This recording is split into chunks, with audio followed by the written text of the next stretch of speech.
Krishna Krishna Hare Hare Hare Rama Hare Rama Rama Rama Hare Hare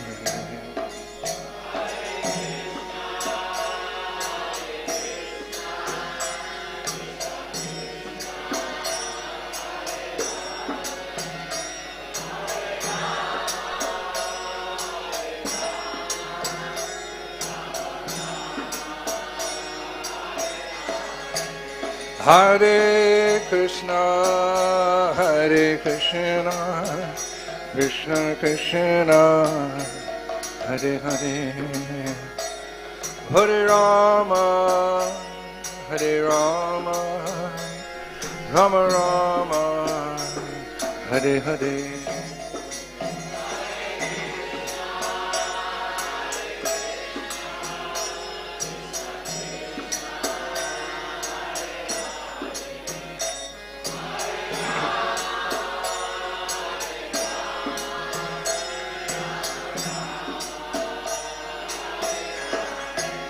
Hare Krishna, Hare Krishna, Krishna Krishna, Hare Hare, Hare Rama, Hare Rama, Rama Rama, Hare Hare.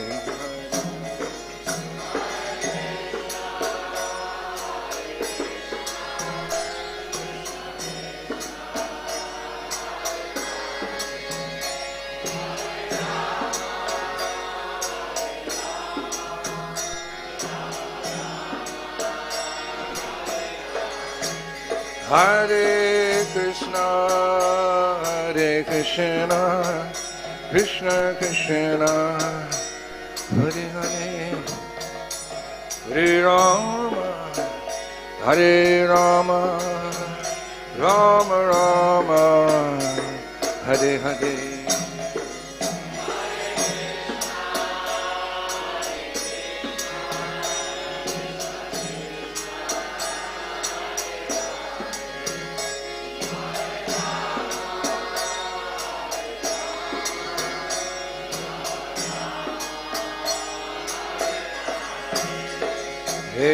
Hare Krishna, Krishna Krishna, Hare Hare, Hare Ram, Ram Ram, Hare Hare.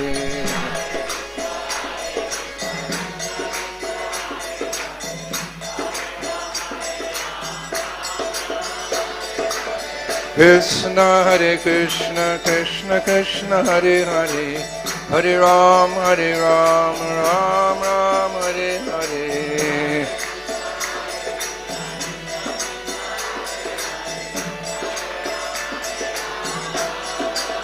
Hare Krishna, Krishna Krishna, Hare Hare, Hare Ram, Ram Ram, Hare Hare.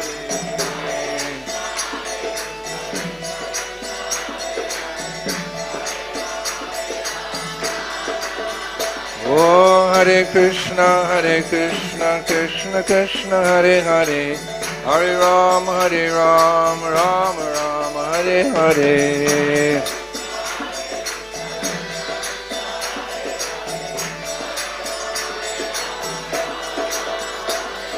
Hare Krishna, Krishna Krishna, Hare Hare, Hare Ram, Ram Ram, Hare Hare.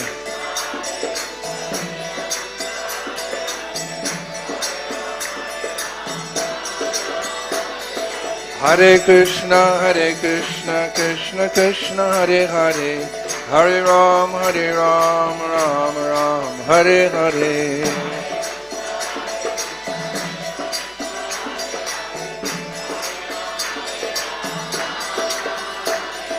Hare Krishna, Krishna Krishna, Hare Hare, Hare Ram, Ram Ram, Hare Hare.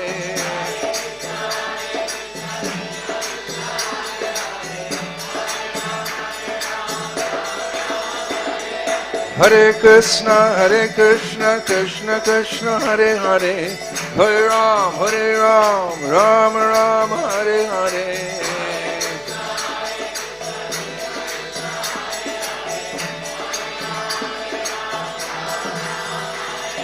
Hare Krishna, Krishna Krishna, Hare Hare, Hare Ram, Ram Ram, Hare Hare.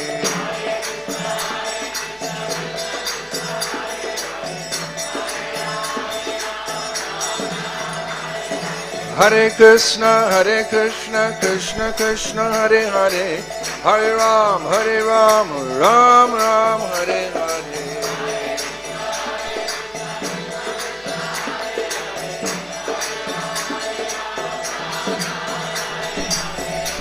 Hare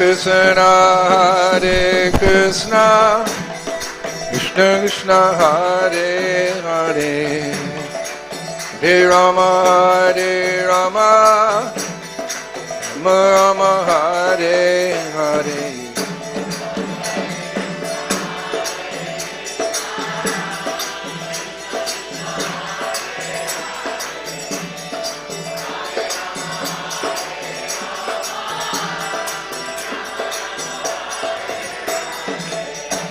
Hare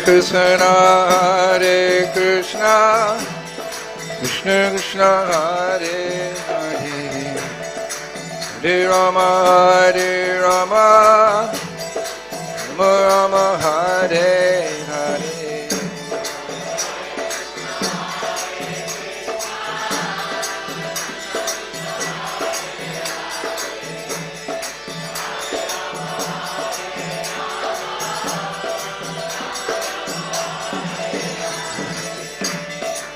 Hare Krishna, Krishna Krishna, Hare Hare, Hare Rama,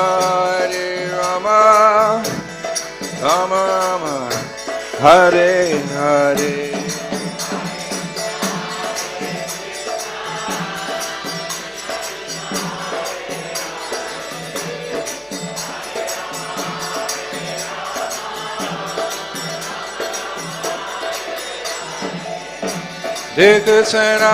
Hare Krishna, Krishna Krishna, Hare Hare, Hare Rama, Rama Rama, Hare Hare.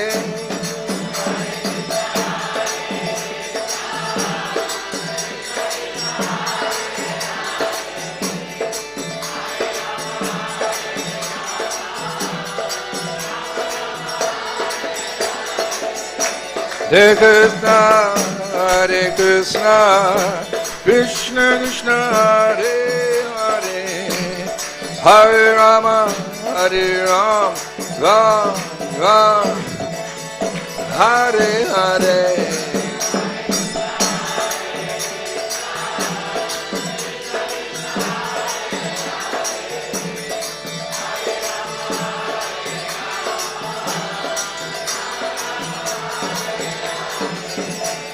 Hare Krishna, Krishna Krishna, Hare Hare, Hare Rama, Rama Rama, Hare Hare.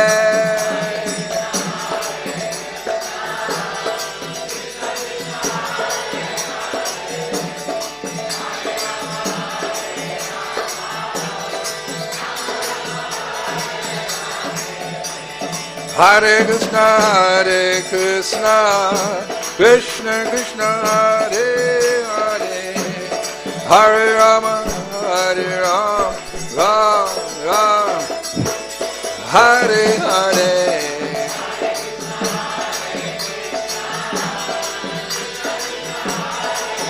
Harimo.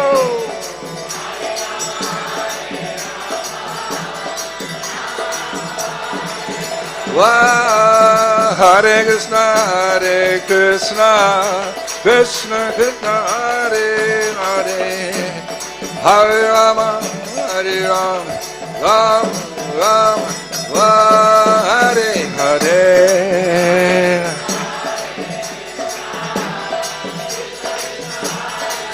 Krishna.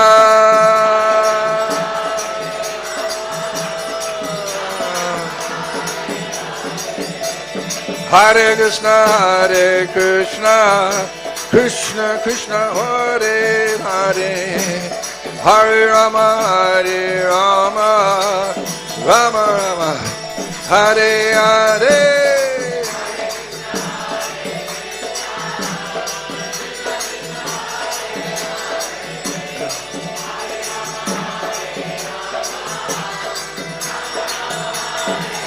Hey, Hare Krishna, Krishna Krishna, Hare Hare Ram, Hare Ram, Ram Ram, Hare Hare.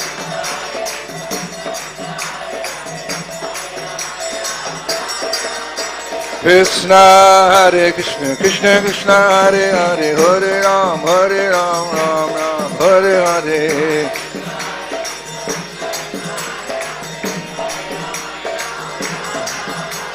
Nitai Gauranga Jai, Nitai Gauranga. Nitai Gauranga Jai, Nitai Gauranga.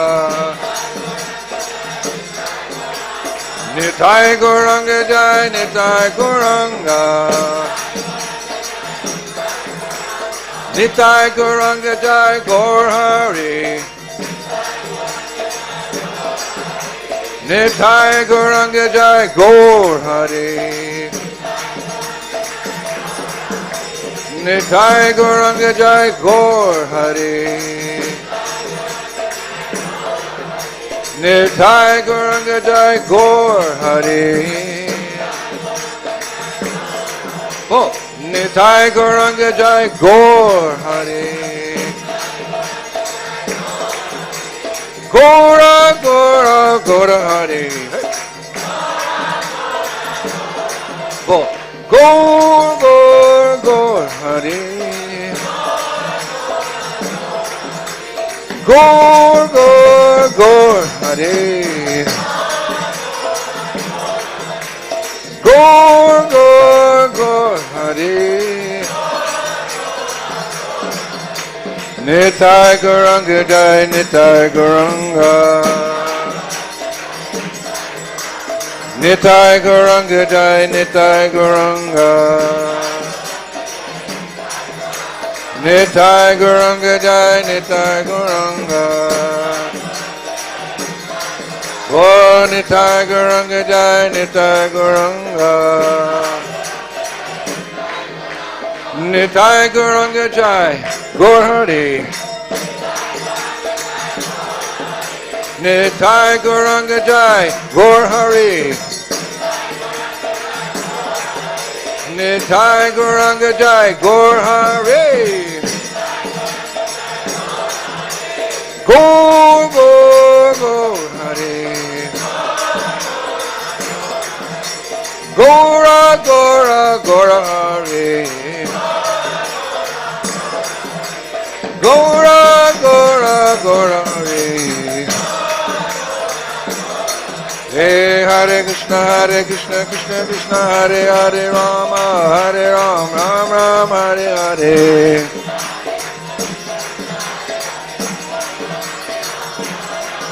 Hare Krishna, Krishna Krishna, Hare Hare, Hare Ram, Ram Ram, Hare Hare.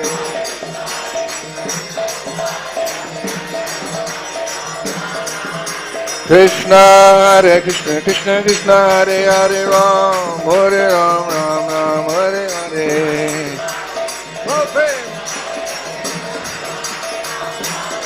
Hare Krishna, Krishna Krishna, Hare Hare, Hare Ram, Ram Hare Hare.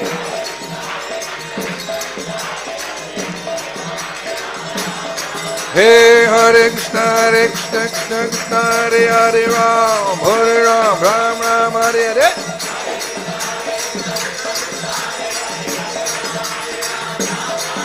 Hey, Krishna, Krishna, Hare Hare Rama, Ram, Hare Hare.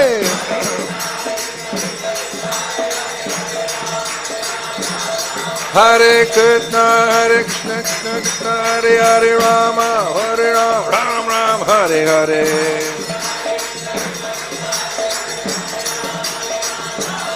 Hare Krishna, Krishna, Hare Hare, Hare Ram, Ram, Hare Hare.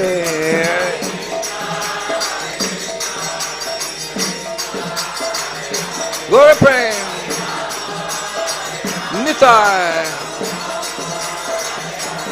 Hare Krishna, Krishna Krishna, Hare Hare, Hare Rama, Rama Rama, Hare Hare.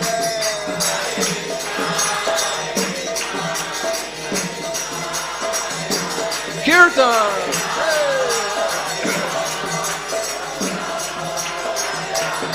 Hare Krishna, Krishna Krishna, Hare Hare, Hare Rama, Rama Rama, Hare Hare.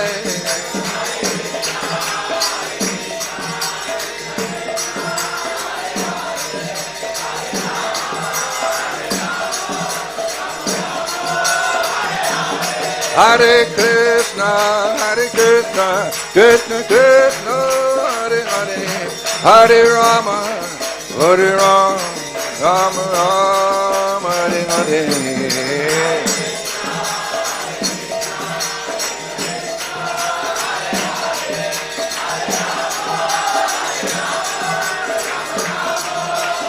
Nitai Gaur Hari Bol, Hari Bol, Hari Bol, Hari Bol.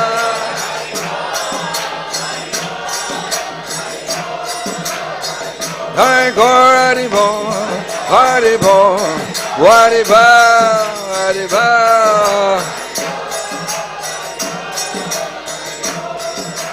Jaya Prabhupada. Prabhupada, Prabhupada, Jai Prabhupada.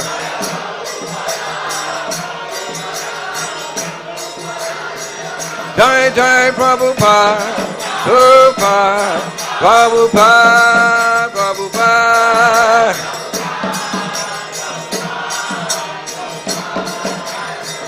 Jai Jai Prabhupada, Prabhupada, Prabhupada, Prabhupada.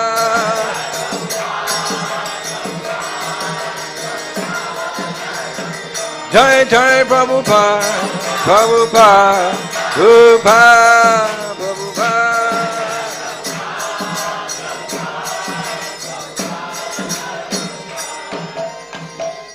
Jai Go Premanande,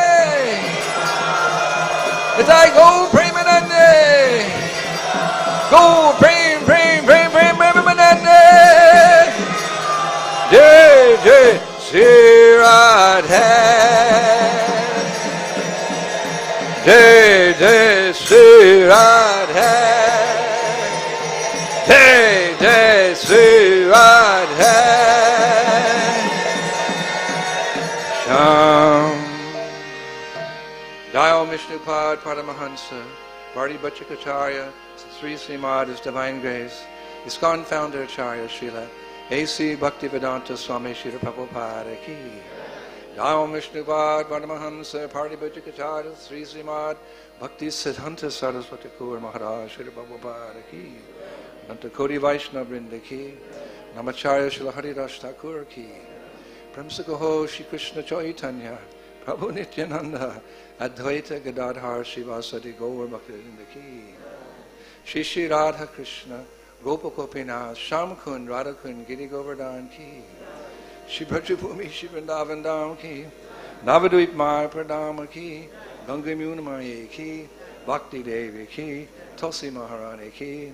ISKCON BBD Founder Acharya Seva the whole world, Shri Prabhupada Ki. Hare Krishna Maha Mantra Ki. Shri Krishna Sankirtan Yagya Ki. Nitai Gaur Premanande. Oh, glory to the assembled devotees. Oh, glory to the assembled devotees. Oh, glory to the assembled devotees. Oh, glory to Shri Guru. Oh, glory to Gauranga.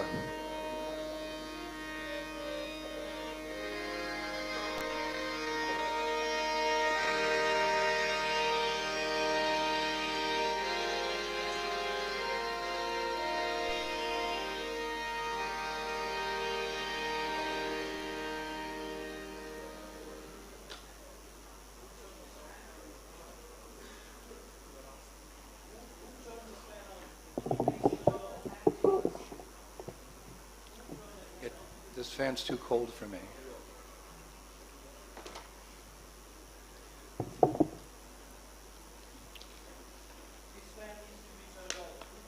Hare Krishna. Who turned the fan on? Hare Krishna devotees, please move a little bit front side so that back side can also, some devotees can accommodate. Hare Krishna. And Mataji also can move this side. Hare Om.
Hare Krishna, everyone. Hare Krishna. Thank you very much for coming this morning for my lecture. It's very nice to see so many devotees here in Mayapur Dham on this auspicious day. Omagyantimidandasya gyanangana shalakaya chaksunimiritam jena tasmai Sri Gurave Namaha. Sri Chaitanya Mano Vishtam Stapitam Jena Bhutale Swayam Rupa Kadamayam Danta Swapadam. Jai Shri Krishna Chaitanya Prabhu Nityananda Shri Advayta Gadadhar Shivasani Gaura. Hare Krishna Krishna Krishna Hare Hare Hare Rama Rama Rama Hare Hare.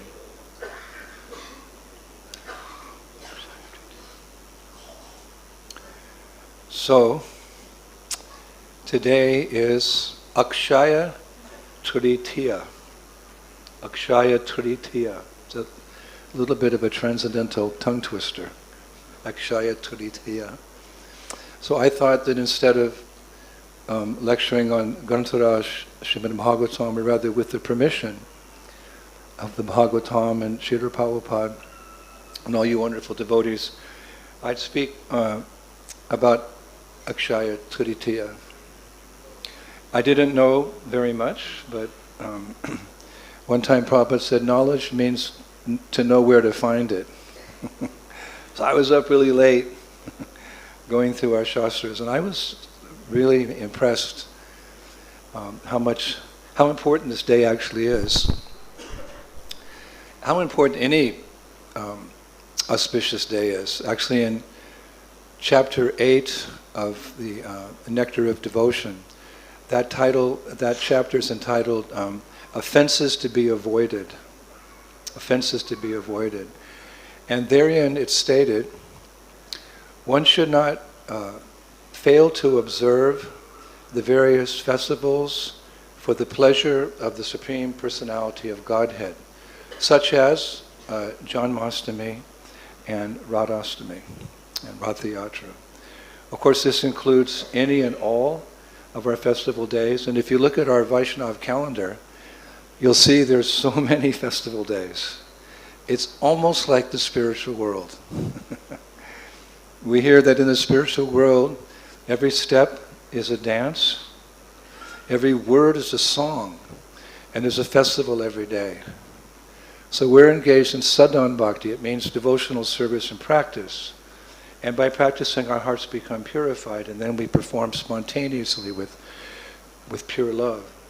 So because there's a festival every day in the spiritual world, we're practicing almost every day on the Vaishnava calendar. And if not, we can all engage in the festival of chanting. Hare Krishna, Krishna Krishna, Hare Hare, Hare Rama. So one should not fail, Nectar of Devotion says. We shouldn't be so busy. I'm too busy. No, we should acknowledge and we should observe each and every festival day, because each festival has a particular characteristic which helps build our character eventually as pure devotees of the Lord. It's all part of the puzzle, the transcendental puzzle. Of course, it's not a puzzle, but there's many parts, many aspects of our devotional life, and we should regularly refer to the Vaishnava calendar when those days come up, the appearance day of a great Acharya, or some significant pastime of Krishna or Chaitanya Mahaprabhu. We should hear about it, absorb ourselves, and think about it all day long. And how do we do that? Shravanam Kirtanam brings Krishna Smaranam. That's how we remember Krishna. We hear so much about him, we can't forget him. So the best way that we can observe this Akshaya Tritiya is to hear the glories of this day. So to begin with, this Akshaya Tritiya, it falls on the third lunar day of the bright half moon in the month of Chaitra. Now, it's very well known, I mean, it's a day which is being observed by all the people of India today, because it's known as the day of everlasting prosperity, which is pretty much the goal of most people in this world, to get ahead, material prosperity, then you could enjoy. So it's a day known as everlasting prosperity. Actually, in Sanskrit, the word akshaya means three things: everlasting, eternal, and never diminishing. If you go even to the newspaper today, I'm sure they're talking about it. Everyone will say this is a day of everlasting. It's everlasting, it's eternal, and it's never diminishing. On this day, the sun and the moon are exalted. Both are simultaneously at the peak of their brightness, which happens only once a year. I hope it's a clear day. We'll see if we go outside. The sun's very bright. You'll notice, oh wow, it's really bright. You may have to even wear sunglasses. And similarly, at night, the moon is also very bright. For astronomers, everybody gets, this day can satisfy everyone. Astronomy, you go out in the moon. Wow, the moon's really bright. These two, the moon and sun, they're at the peak of their brightness on this day. So many things today. And in general, it's understood that today, this is a good day to begin new ventures. In fact, I was reading that in India there's a mad rush for gold today. Am I correct? Yeah. It's a mad rush, People go to the jewelers, astronomers love this day, jewelers love this day. You can go, and people buy a lot of gold. Because it's understood that because of buying gold on this day, the gold will never diminish. Will never diminish.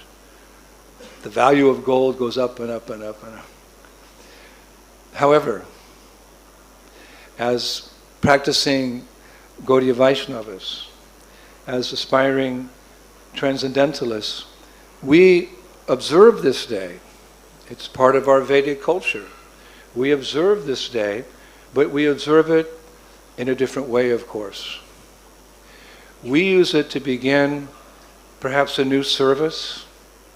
We're doing our services. So we're always praying for more service, aren't we? What is the meaning? Hare Krishna, Krishna Krishna, Hare Hare, Hare Rama, Rama. My dear Lord, my dear Ladini Shakti, my dear energy to the Lord, Srimati Radharani, please engage me in your service. That was Prabhupada's translation of the Maha Mantra. So we're always begging, if someone offers us service and we say no, then we're not really chanting Hare Krishna with the proper mood. We just want service. We've been devoid of service for millions and millions and millions of years, we've been serving our senses, not Krishna. So we're begging now. Begging, we beg. So this is a good day. You can go to the pujari room and ask if you can, do some service. You can clean or something. Or you can ask your husband, my dear husband, is there some new service I can do for you, or your wife? Play with your children in the afternoon. You can. This is so many things. There's new services. You can read a book, a Krishna conscious book that you may have not read before. You can learn a new recipe for the first time. Or you can start a new business if you're a householder and you're maintaining your family. It's always risky. Business is always a little bit of a risk. But this is a good day to start a business. It's a good chance it'll be successful. Or as devotees, our ultimate identity as devotees, we can use this as an opportunity to renew our chanting. To renew our chanting. That's my goal today. I've been chanting for 52 years, but I haven't cried a tear yet when I chant, so I'm still an aspiring devotee. So my goal today was to read Shivaram Swami's book called Chant More. He put a book out called Chant More. So I'm going to renew my chanting by reading that book. A nice way to meditate on Akshaya Tiriḥ-dhīyeta is to remember all the historical events that began on this day. Again, this is a day for new ventures. And our history is very old. Purana. Purana in Sanskrit means very old. Bhagavat Purana, Srimad Bhagavatam. It's very old. Purana. Our history goes back millenniums or more to the beginning of time when Lord Brahma created the material manifestation. He's our first guru. So if we look at history, the history of our movement, or let's say our greater culture, our Vedic culture, this is a day that many historical spiritual events started. For example, on this day, Akshaya Tiriḥ-dhīyeta, Lord Parasuram appeared. I said, wow, really? That was really cool. He appeared today. This is the day that the river Ganges descended from the spiritual world to the material world, to the three worlds of this world. On Akshaya Tiriḥ-dhīyeta, Treta Yuga began. And something very significant for all of us, on this day, our beloved Srila Prabhupada, he incorporated here in India, his society, he called it the League of Devotees. That was in Jhansi. In Jhansi. He incorporated the League of Devotees on Akshaya Tiriḥ-dhīyeta on the 16th of May, 1953. There's a detail for you. If you're going to take an exam, you have to they kind of give, tricky questions, So what day did Srila Prabhupada incorporate this League of Devotees? I know. I listened in class, 16th May, 1953. Okay, you pass. Also, on this day, just see how important it is, Srila Vyasadeva started writing Mahabharata. Wow, what a day. Good, we got up early and came to class. And as you know, he dictated, because this is the day to start new ventures. So he dictated the Mahabharata to Ganesh. He asked Ganesh, I'm going to begin this discourse, so can you write it down? So Ganesh said yes, on the condition that you dictate at such a pace that my pen will not stop.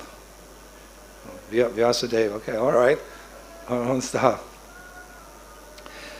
So Vyasadeva, he agreed, okay, I agree, but he had one stipulation, because he knew he'd have to take a break sometime to answer the call of nature, or take lunch or something. He can't keep speaking all the time.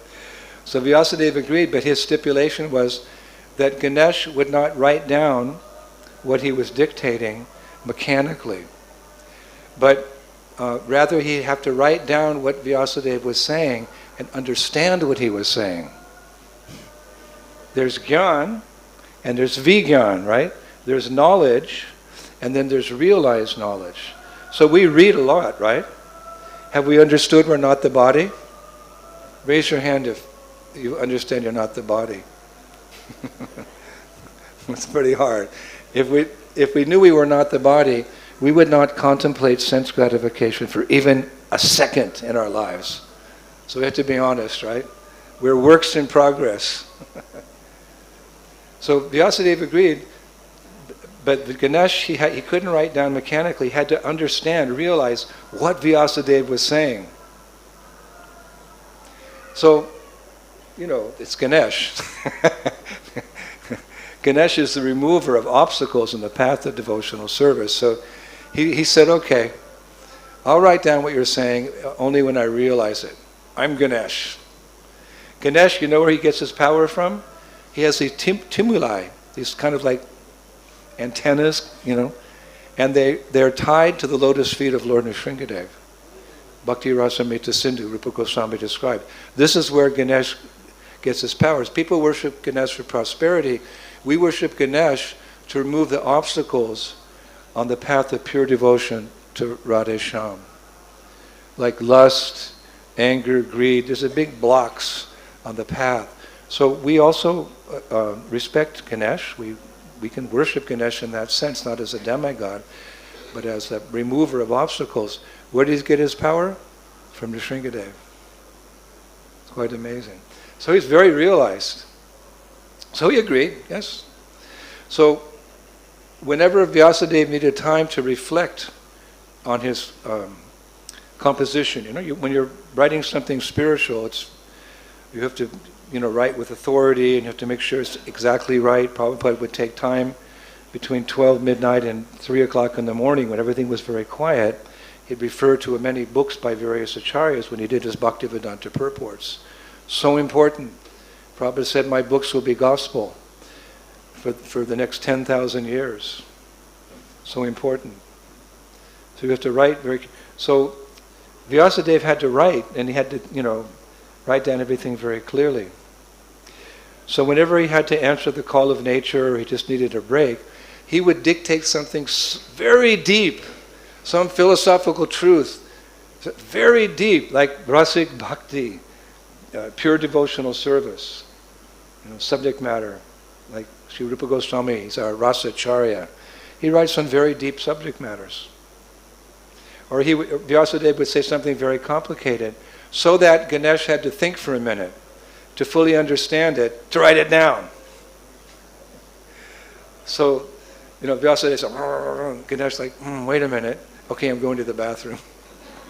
Vyasadeva, we're going to take a break or something, And these particular things that Vyasadeva said to get some time, to make it a little difficult for Ganesh to understand, to get some time, they're called vyasa-gatas.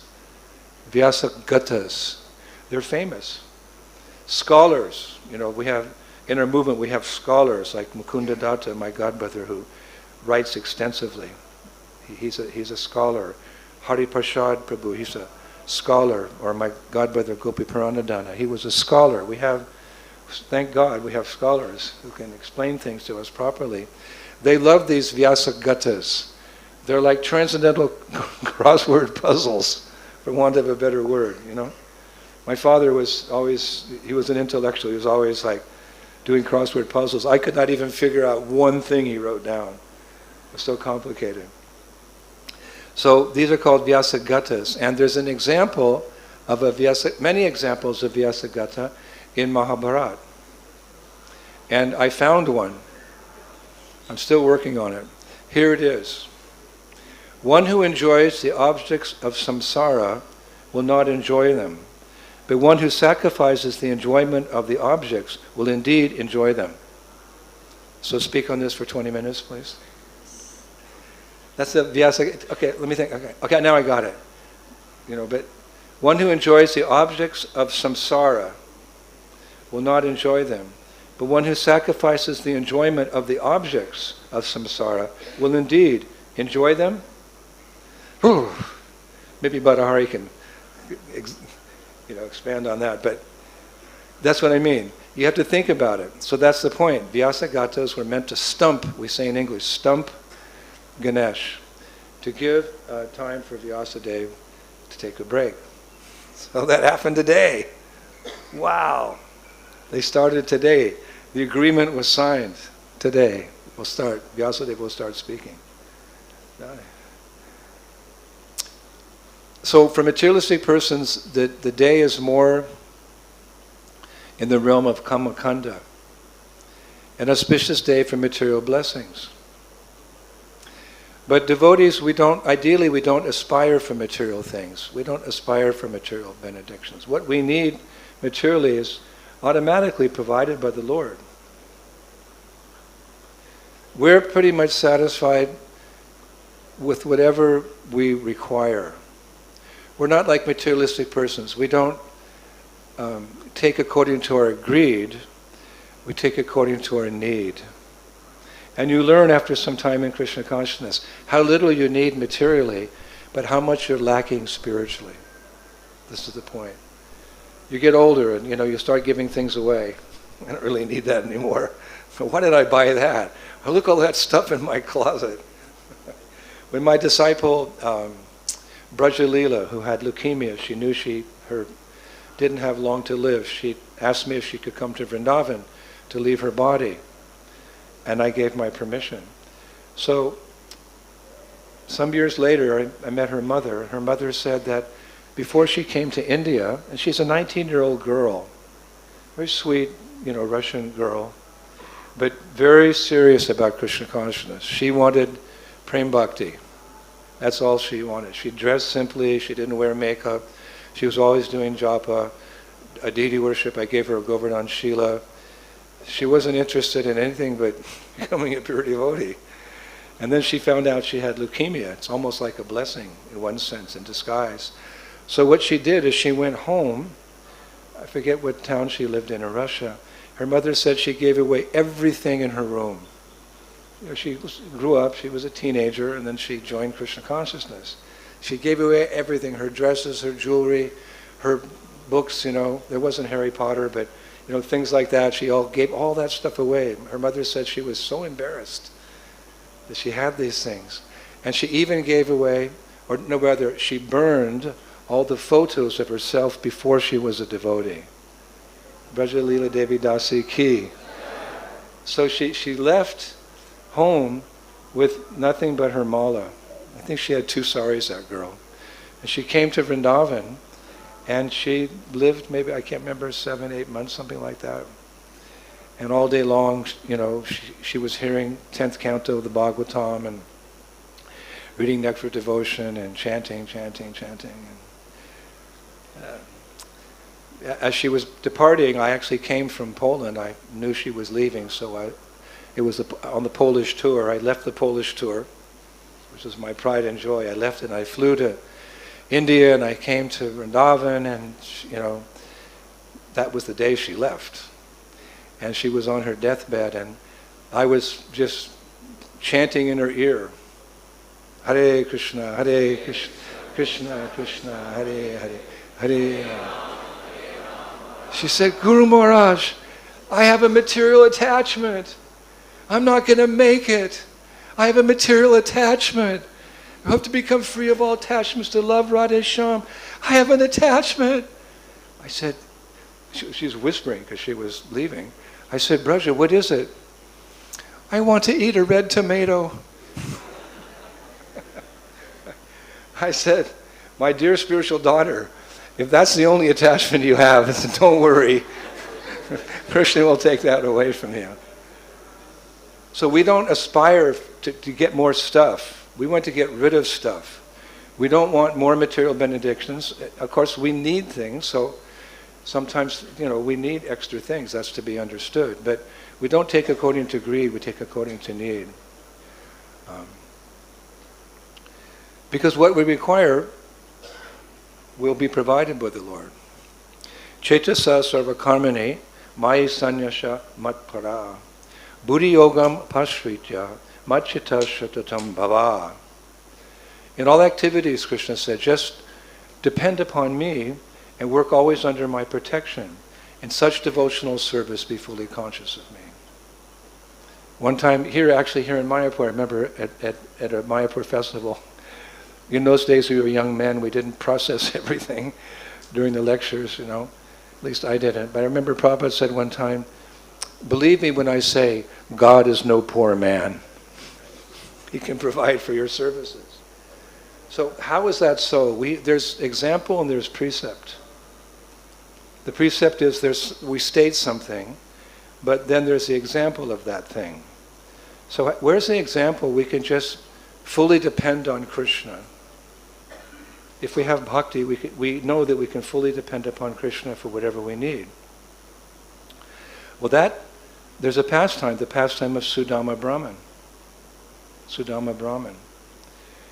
He never asked Krishna for anything, but he was rewarded with the greatest opulence by the Lord. So why? Because he was householder, and he required to take care of his family. Vishwanath Chakravarti Thakur, commenting on it, he said it was never his desire to get all that opulence, it was his wife's. The wife wanted it because naturally a lady wants a home where she can raise children and educate them, etc., etc. So there's a story that he pastime that he never wanted anything from the Lord, but knowing what he needed, the Lord gave it. He didn't have to ask. And that pastime started on Akshaya Tritiya. That's why I'm relating it here. That pastime started on this day.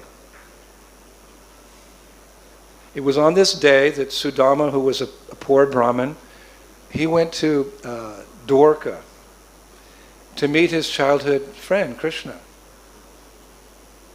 And as he was going, his wife said, Prabhu, here's a list. Some household items we need. We're very poor. And when you go to our beloved Krishna, you take him what we have is most valuable, which was some chipped rice. Confirmed.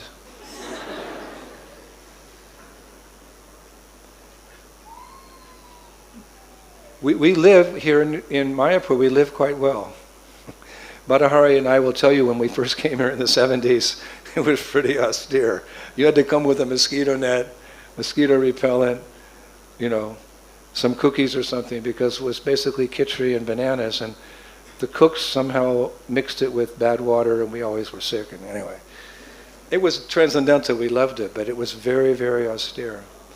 And just recently, some of my disciples prepared an apartment for me. And it's nice. But as I'm staying there, I'm remembering that, most of Bengal doesn't live like that. I have a washing machine. And I have hot water. And my computer, But I remember going on Harinam last year, I think it was. You don't have to confirm everything. I remember going on Harinam here and going into the villages 10 minutes away. How people live in those little wooden or aluminum shacks, with dirt floor. And so I'm reminding myself that I've been given this facility so that I can become a better servant of my spiritual master. That's all. Not that I can, there's no reason to enjoy it or to become attached to it, but it's a facility. I can study more. I can rest a little bit more, a lot, because, well, that's what I'm doing here. I'm resting. And then go back out and preach. So,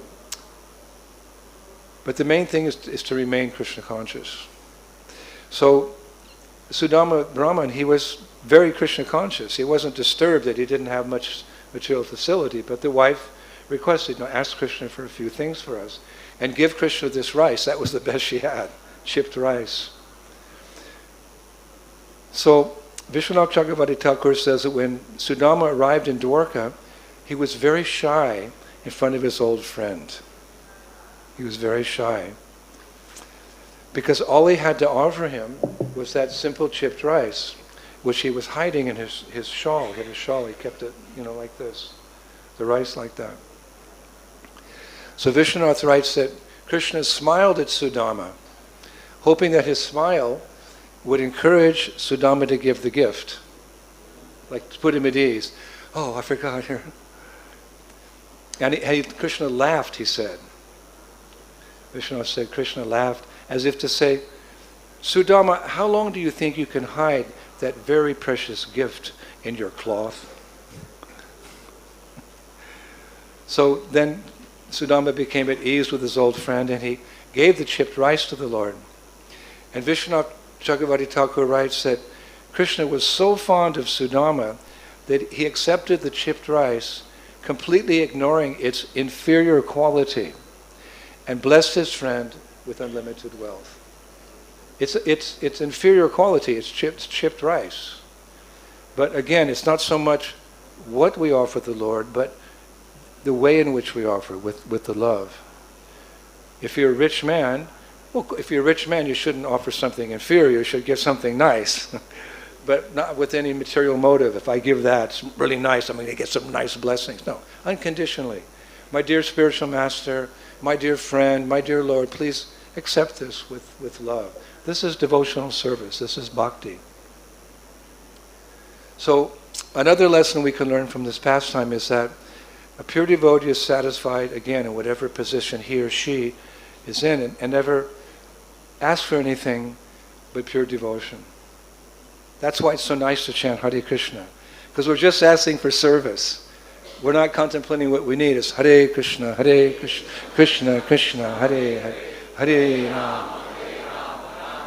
Right. It's only service I want. I only want to go back to Godhead and serve you in Goloka Vrindavan Dham, or in that corner of the Dham, Sweta Dweep, where Mahaprabhu is having eternal kirtan with his eternal associates. In the spiritual world, there's a part of the spiritual world where it's just Harinam Sankirtan. Mahaprabhu is dancing with the Advayam, Nityananda, and all his associates. So you can go to the groves of Vrindavan, or you can go and be in that kirtan party. Or, our acharyas explain, you can have two identities. This is very deep. You can be in the Sankirtan party of Mahaprabhu as well as in Vrindavan. Hare Krishna. That's very deep. But really we don't ask for anything. Varam deva mokshanam, na moksha varam vading va, nachanyam vrinham varashet apiha.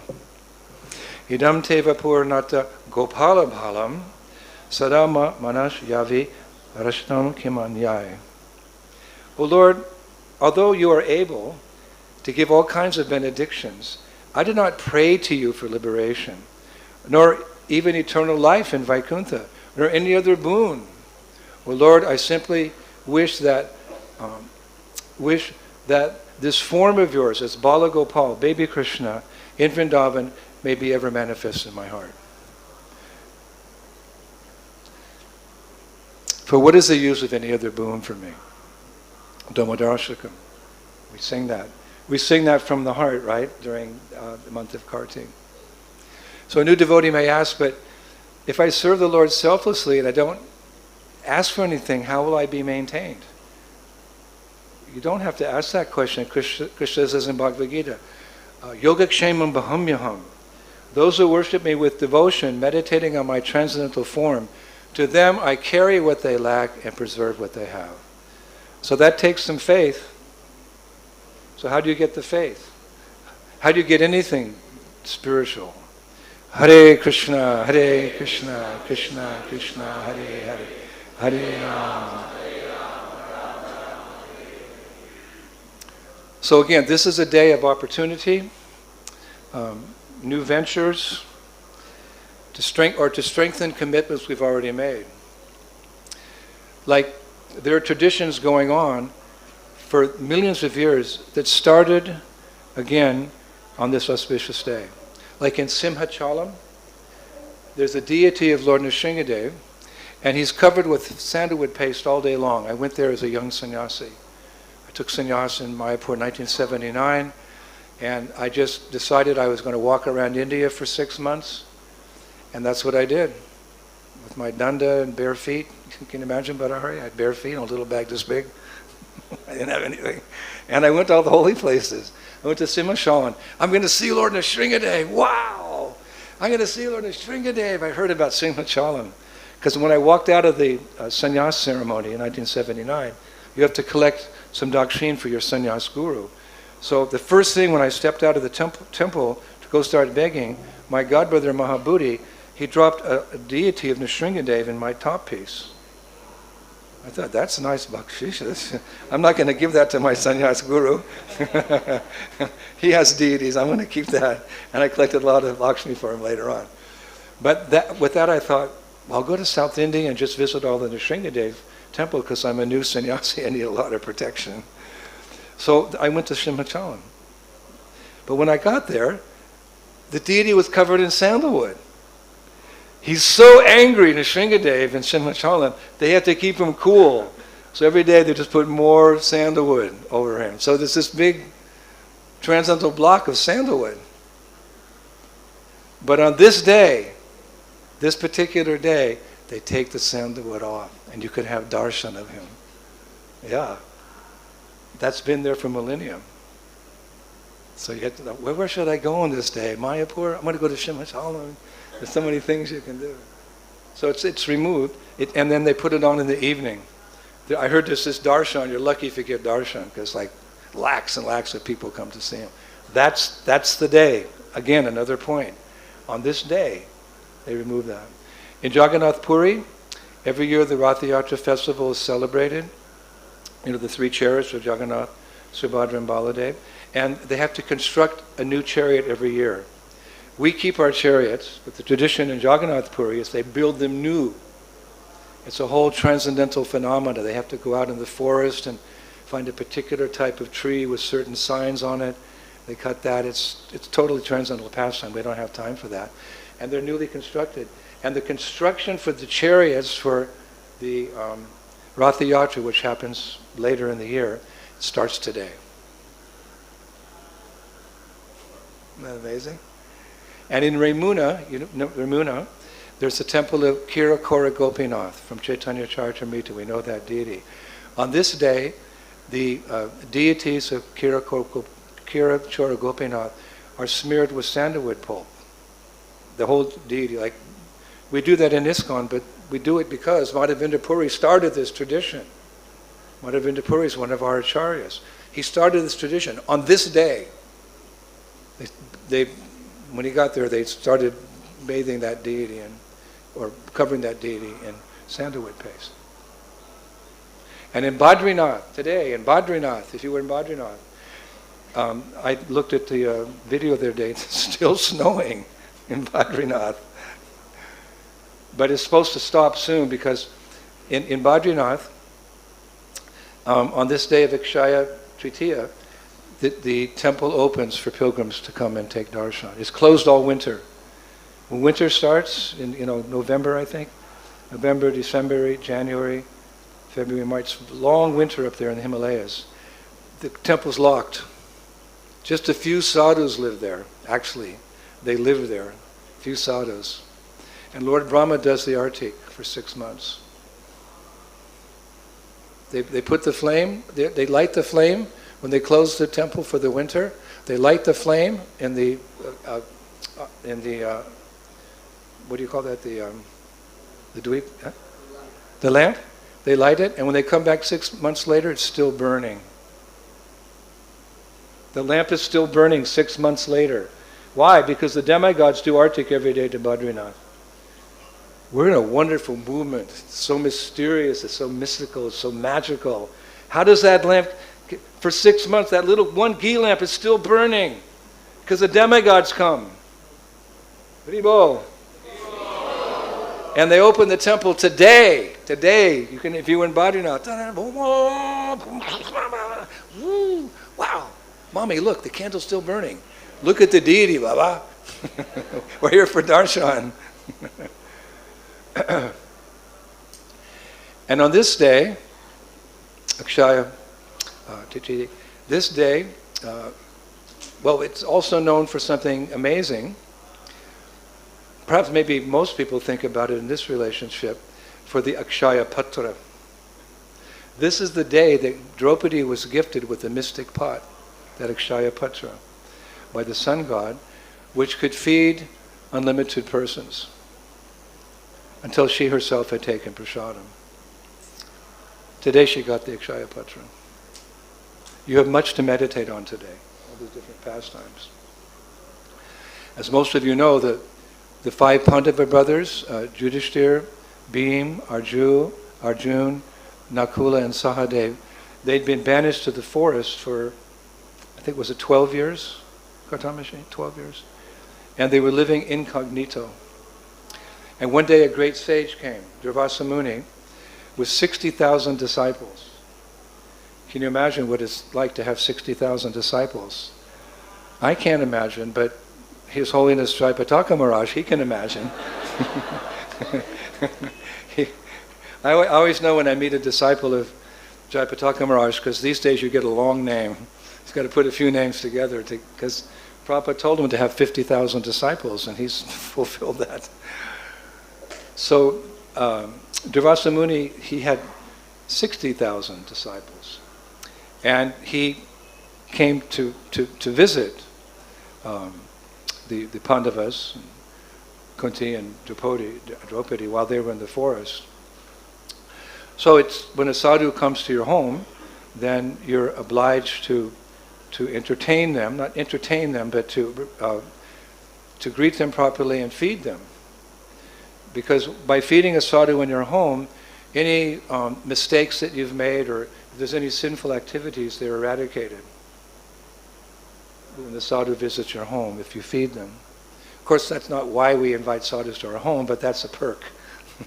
We want to hear from them. So the sadhu will speak. So Durvasa Muni was expecting that, although they're in the forest, they're grihastras, so they should feed us. So ordinarily this wouldn't have been a problem, because Draupadi had a benediction from the sun god. He gave her this magical plate. And the nature of this plate, or this, you could say like this bowl, was that it could feed as many people as Draupadi wanted once, but after she had taken prasadam, the plate became inactive. She could feed 60 million people with that pot, Akshaya Patra. But once she took something from it, it lost its potency until the next day, next sunrise. This is a benediction.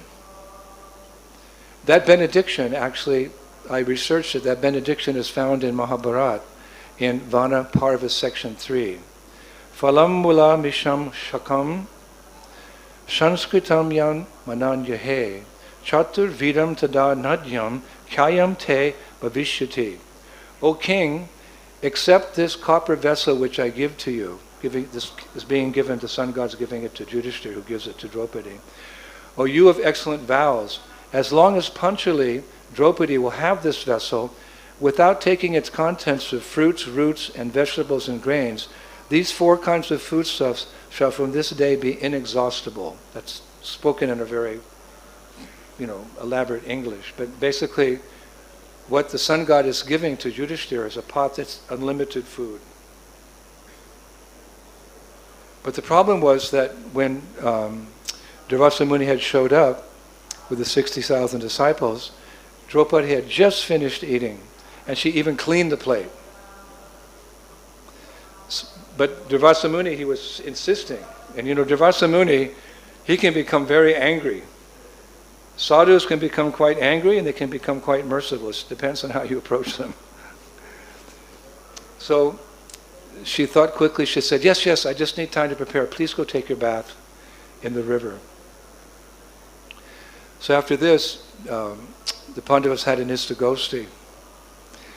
And Draupadi opened up the istagosti by saying, O king, meaning Yudhishthira, I have not only eaten of the magic plate, but I've also washed the magic plate. And until the rising of tomorrow's sun, the plate will not produce any more food. What are we going to do? So I was reading one Acharya's commentary. He said, Shri Yudhishthira, always the surrendered devotee. That's how he describes Yudhishthira. Yudhishthira, always the surrendered devotee. Wouldn't that be a nice designation if someone said? Yes, Kartamashi, always the surrendered disciple. Not always. Sometimes, he has things to do, places to go, people to see. No, he's a good disciple. I'm just saying that, to be always a surrendered devotee, whatever the master wants, you're there in a moment and you do it properly and you clean up afterwards. You finish, you follow up. Yudhishthira, always the surrendered devotee, said, Draupadi, you please pray to Krishna. There's no other resort left now. So that's what we do. Immediately if there's danger, Hare Krishna, Krishna Krishna, Hare Hare, Hare Rama, Hare Rama. So Draupadi did just that. She folded her palms and composed in her mind a very beautiful prayer. Actually, she didn't ask for anything. She just glorified Krishna. She didn't ask. Yudhishthira said, ask Krishna to help us. She didn't do that. The acharyas say she just glorified Krishna. And this is actually the process of offering prayers to superiors. We are offering prayers to superiors because they give us their blessings. We all have superiors. Whatever stage you're at, even if you're a Mahabhagavat, you also have superiors. We always have someone guiding us back to the spiritual world. So the process of offering prayers to superiors is, before you request something, you glorify them. That's etiquette, the Vaishnava etiquette.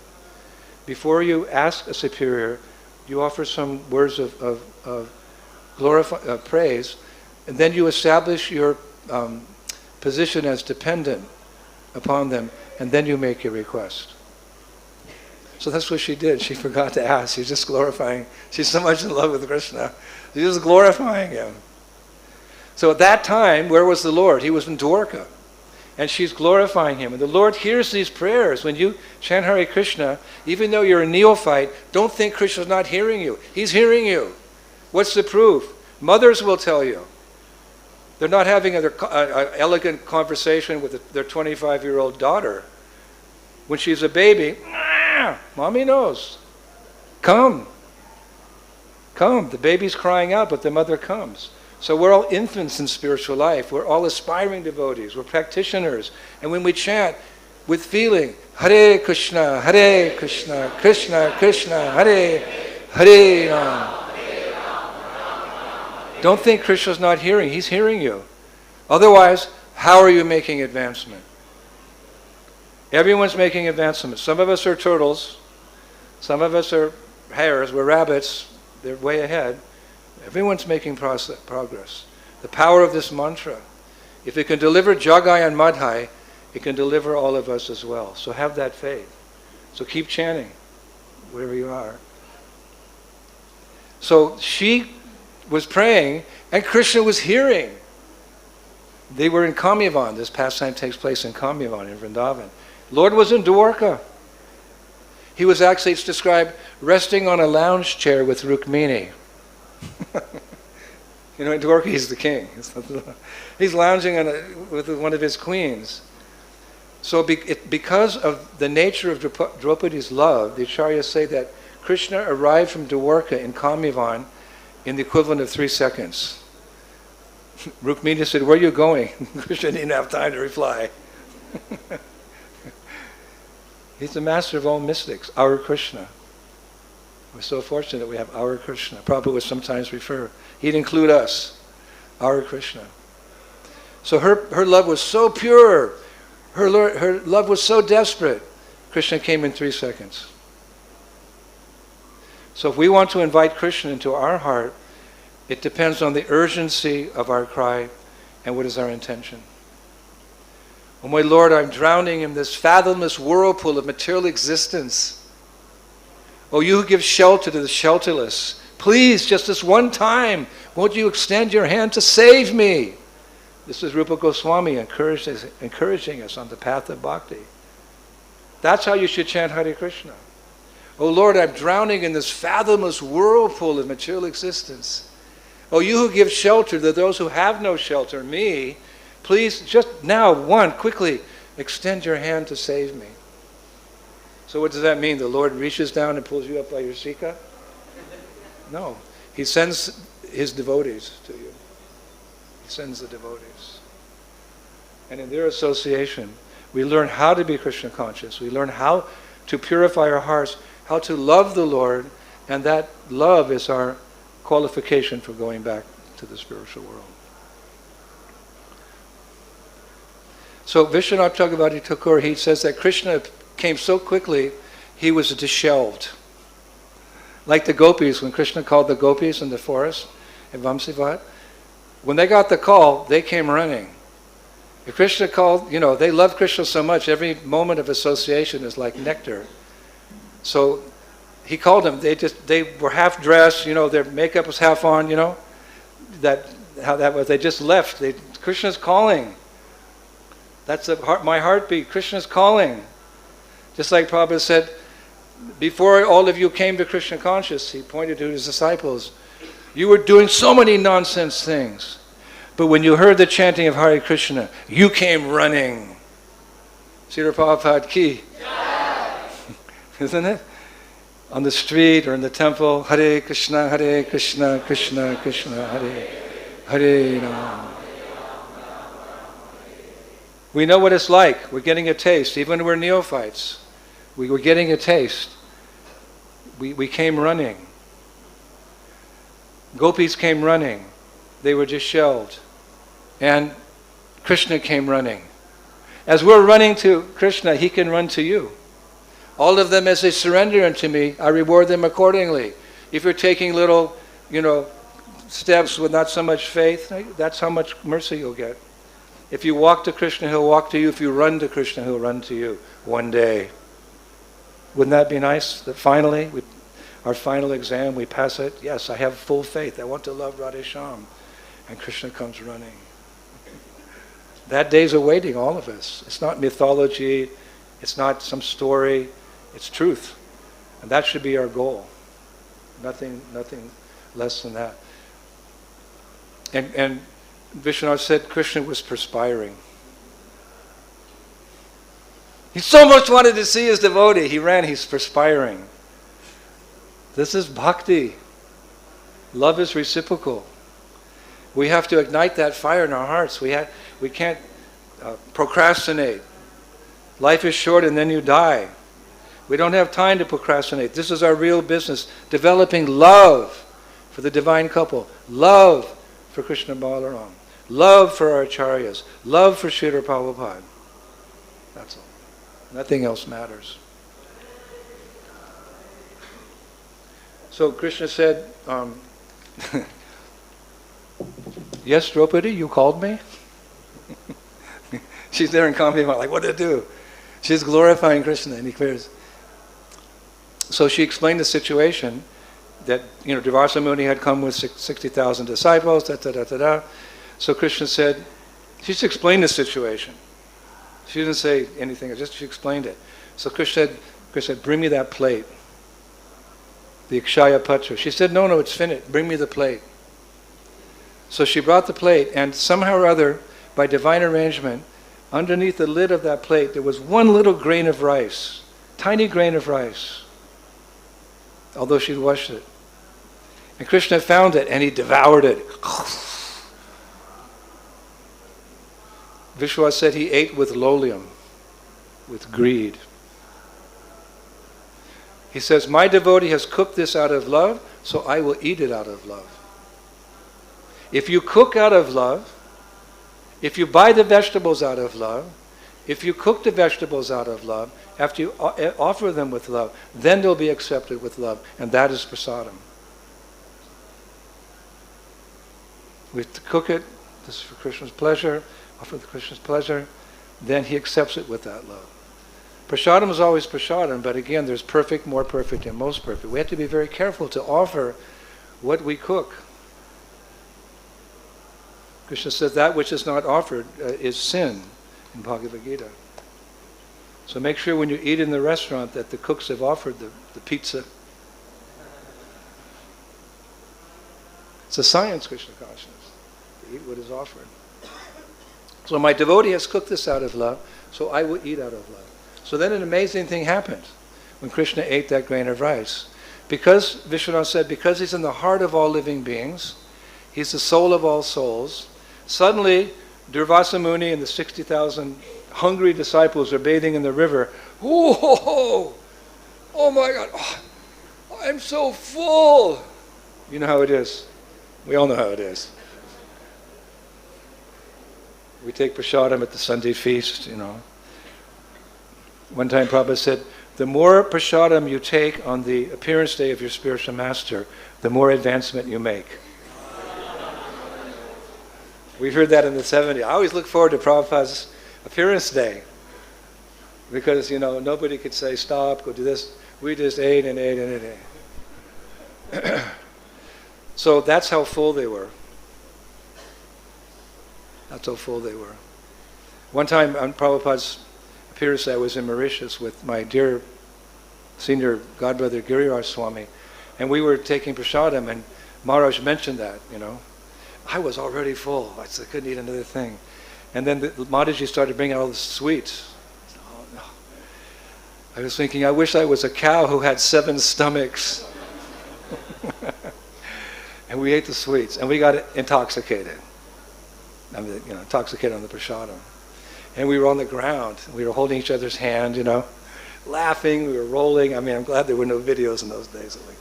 What are the Maharajas doing? But I don't know. It was some transcendental Maharaj's association.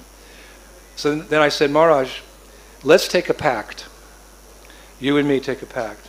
And that pact is that neither of us will go back to Godhead without the other. He said, yeah. I said, Maharaj, it's to my advantage. He said, no. He said, it's to my advantage. I said, no, it's my advantage. He said, no, it's my advantage. It was really to my advantage. He got intoxicated. In intoxicated state, you do all kinds of things. So we put our hands together, and we put a gulab-jamun in our hands together, and we squished it like that. And we made this vow that neither of us would go back to the spiritual world without the other. That we opened it up, and we each ate half of the gulab-jamun, half the gulab. So I know I'm just telling that story because, I've got a good chance of making it home. Giriraj Swami Maharaj ki. And I know, I'm just telling that story because I know what it's like to be full. So they were so embarrassed because they knew that they were, Draupadi was cooking something, that they just disappeared. Krishna saved the day. So Vishnu concludes, he says there's 3 lessons that we can learn from this pastime, which started today, on this auspicious day. The 3 lessons we should learn from that pastime, according to Vishwanath Chakravarti Thakur, are as follows.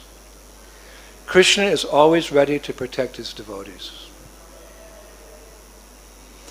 Number 2, he's satisfied with whatever is offered to him in pure devotion.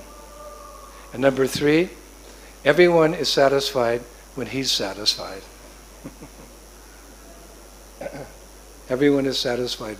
All devotees are satisfied when the Lord is satisfied. We experience that on festival days, because festival days are always, it's intense glorification of the Lord. We're chanting japa together, we're doing kirtan, we're hearing, we're offering, taking praśādam, we're focused. It's all pleasing Krishna. So naturally, we feel happy on a festival day, isn't it? Especially. So if we could do our devotional service in the same mood every day of the year, we'd always be happy. If Krishna's pleased, we'll be pleased. That's the science. And what happened to the pot? I always wondered, where's the pot? This was 5,000 years ago. Scientists are finding articles from 10,000 years ago on the Earth planet. What happened to the pot? That pot eventually came under the custody of Madhvacharya. I don't have time to tell the whole story. Came under the custody of Madhvacharya. So in the Madhva Sampradaya, at the Shri Krishna Mut monastery in Udupi, and Udupi has that beautiful Udupi Krishna. On this day of Akshaya Tritiya, that pot comes out, they keep it hidden, it comes out, and is worshipped in a grand way. And the praśādam that they cook in that pot, millions of people want to taste that praśādam. I never saw it because it's hidden. Today you have to go. Simachalam, to see Nishringa. Or you can go to see that pot in Udupi today. It'll come out. They give prasad. There's a big artik done. What a day it is today.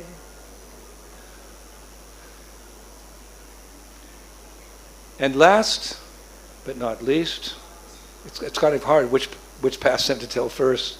They're all important. This day also has a special significance in Sri Vrindavan Dham. There's a big festival today in Nandagram on this day. This day. If you were in Vrindavan, I guess if I had a choice, I'd either be in Mayapur or Vrindavan. We're in the right place at the right time doing the right things, Prabhu. This is a nice day to be in Braj because there's a festival at Nandagram and it celebrates the day that a very important event happened at Pavana Sarovara.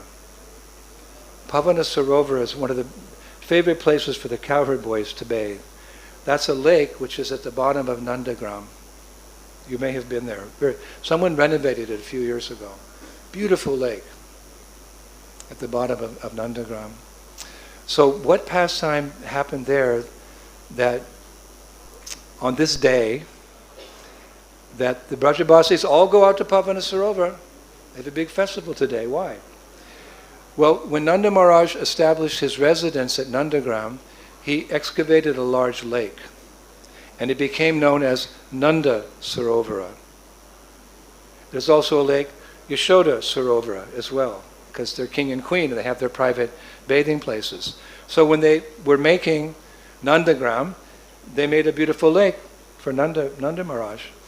And he and his family, other Brajabasis, they would bathe in this lake every day. Actually, the ladies would bathe at the other side of Nandagram, or the Yashoda and the girls, but Nanda Maharaj would bathe there, and he'd also invite Vrishabhanu Maharaj to come from Varshana to bathe in his lake as well. So when the Brajabasis weren't bathing there, because it's a sacred lake, very often Radha and Krishna, they would come to bathe in that lake as well. And that's a lake where they like to swim underwater. They'd dive in and swim underwater, and they'd have underwater pastimes at Pavana Sarovara. So next time you go there, you can remember, this is where Nanda Maharaj took his bath every day, and this is where Radha and Krishna would have underwater pastimes. They can hold their breath longer than us. Krishna is the Supreme Lord. They would go underwater and have swimming pastimes. I thought that was a nice detail. So one day, before everybody was bathing, Nanda Maharaj went to his kund and Yashoda went to her kund with the girls. Krishna saw Mother Yashoda was making some very unusual types of prasadam. Not the usual, rice, dal, and chapati that she would prepare at that time for lunch. Rather, she was making like little fried things, like fried noodles and little cracker-like things. It's called, in India, they call it mutri. Mutri. So she's cooking these fried things. So Krishna came and he said, Maya, what kind of funny prasadam are you making? She replied, my dear darling son, today your father is going on pilgrimage. So I'm making all these fried things. So it lasts him a few days because he's leaving Vrindavan. He's going on Parikrama. So Krishna said, Maya, where is father going? She replied, my dear son, he's going to Prayag. Prayag. So Krishna said, little children always asking questions, Maya, where's Prayag? She said, Lala, I'm too busy making these preparations. Stop pulling on my skirt and go ask your father where's Prayag. So little Krishna, he's a little boy at this time, and he went to his father. He said, Papa, where are you going? So Nanda Maharaj said with a smile on his face, I'm going to Prayag. So little Krishna said, and where is that, father? Nanda Maharaj said, Lala, it's a very sacred place far from here, where the Ganga, the Yamuna, and the Saraswati join together. Why are you going there, Father? To take a bath. To take a bath? Yes, my son, it's a very auspicious place. So Krishna didn't want his father to leave Vrindavan, and he wanted his father to understand that actually Vrindavan is the most sacred place, and any sacred place on this planet or in this universe is an extension of that place's original place in Vrindavan. All holy places in India are simply an extension of their original place in Vrindavan. That's why there's 60 billion holy places in Vrindavan. Because all the other holy places in India, they're expansions of those holy places in Vrindavan. So Krishna said, Papa, you don't have to leave Vrindavan. No. It's a very, very auspicious place, Prayag. I have to go to get purified. This is a pastime. So Krishna said, but Pita, today is not auspicious day to start your journey. You should go tomorrow on Akshaya Tritiya. Oh, I should go. Yeah. He said, Krishna, a very nice day for starting a new venture, Krishna said. You go then, don't go now. Krishna had a plan in mind. So Nanda Maharaj didn't want to disturb Krishna. He said, okay, Lala, I'll go tomorrow on Akshaya Tritiya. So the next morning, on this auspicious day, Nanda Baba got up and he went to take his bath in his lake, Nanda Sarovara. Now, when he got there, he saw this big man. He looked like a king or something, very regally dressed, and and he's important personality. And he's rolling in the dust of Vrindavan, laughing. Ho, ho, ho, ha, ha, ha, hee, hee, hee. Because I haven't said anything funny to laugh, so and he's laughing. And then he would get up, and he'd go and bathe in Nanda Maharaj's lake, Nanda Sarovara. Swim around. Then he'd come out again, this big, rich man, and he'd roll in the dust, that was mud, and then dive into the Nanda Sarovara. So little Krishna's like, he never saw this person before. So he said, Krishna came up to him and said, Maharaj, who are you? So the man said, I am Prayag. Remember, Nanda Maharaj wanted to go to Prayag. So all these holy places are personified. Like rivers are personified, Yamuna Devi is personified. He's Prayag personified. So Nanda Maharaj said, Prayag, I don't know anybody who has that name here in Vrindavan. So the big man said, I'm not from here. I am Prayagraj. I am the king of all tirthas. We often say that because the Ganga, the Jamuna, and Saraswati meet at Prayag. So sadhus say is, in one sense, the king of all tirthas, of places. So I am Prayagraj, personified. I am the king of all auspicious places, tirthas.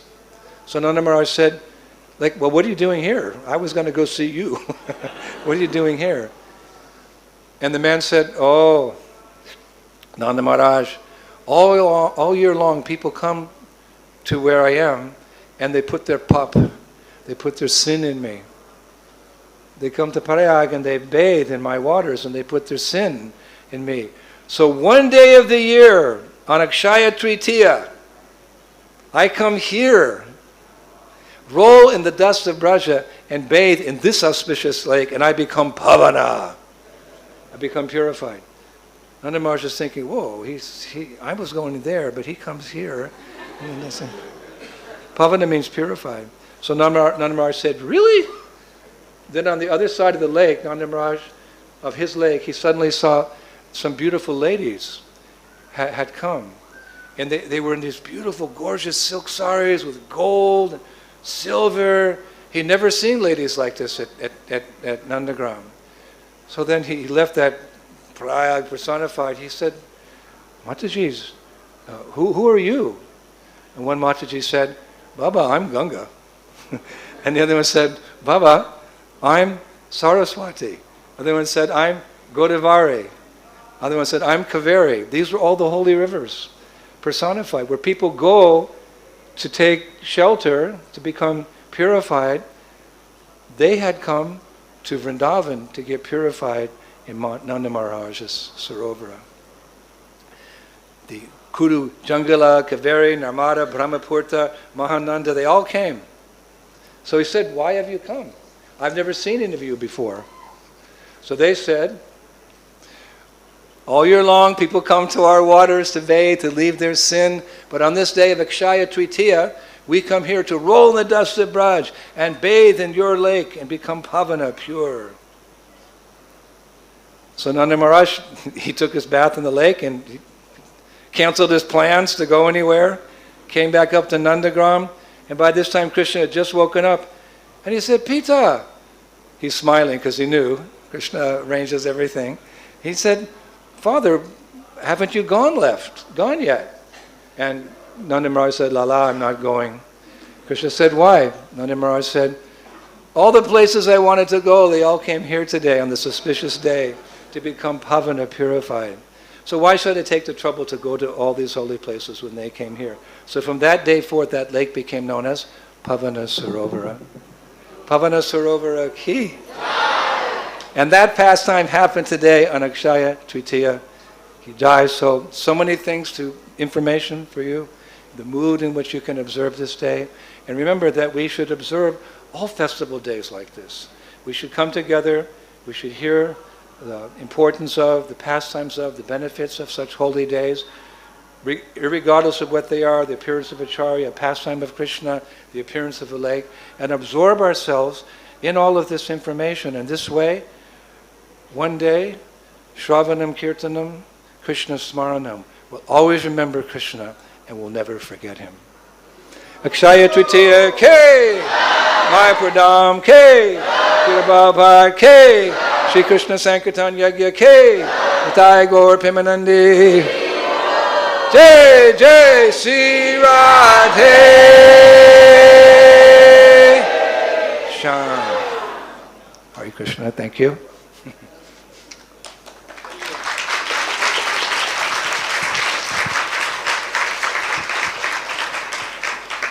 Hare Krishna. So just first of all, thank you Maharaj for a very wonderful class and inspiring us, reminding us about the purpose of celebrating wonderful festivals like Akshaya Tritiya.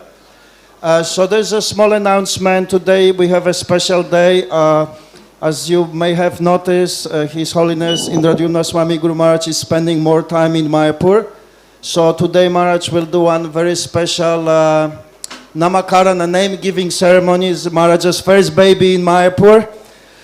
We are starting an 11 Sankirtan bus today. As all of you may know, Mayapur has 10 Sankirtan buses, and they all have names. So today we are inaugurating 11th bus, International Sankirtan Party, under our Sankirtan division. So His Holiness Indradyumna Maharaj has very kindly agreed to come and inaugurate and give the name to the bus, to the International Traveling Sankirtan Party. So all of you are also welcome. It's a short ceremony. We'll chant little swasti and break some coconuts, and then Maharaj will give the name and we will conclude it. So if you like, please join us. It's just right there outside in front of Panchatattva courtyard.